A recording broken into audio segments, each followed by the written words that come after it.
আসসালামু আলাইকুম রহমতুল্লাহি ওবরাকাতু।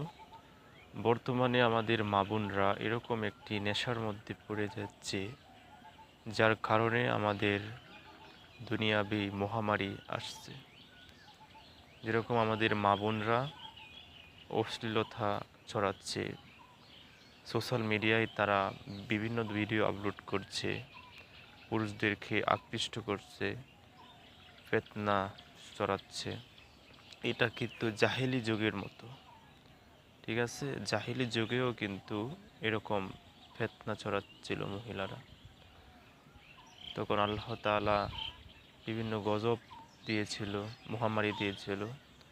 তো আল্লাহ তাআলা কিন্তু এই বাংলাদেশেও এরকম মহামারী দিচ্ছে।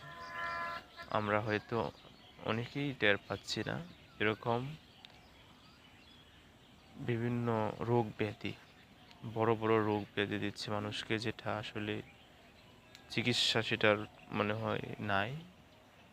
চিকিৎসা আছে কিন্তু হয়তো আমরা সেটা খুঁজে পাচ্ছি না।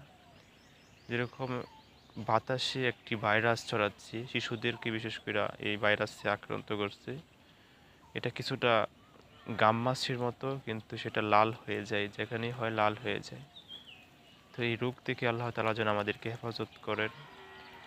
আর আমরা মা বোনদেরকে কীভাবে হেফাজত করব? মা বোনদেরকে হেফাজত করার একমাত্র পথ হচ্ছে তাদেরকে মোবাইল ছিনিয়ে নেওয়া। কারণ মোবাইলই তাদেরকে বিভিন্ন ফিতনা, খারাপ কাজে লিপ্ত করে। সেজন্য যতটুকু চেষ্টা করব আমরা তাদেরকে মোবাইল ফোন থেকে দূরে রাখা।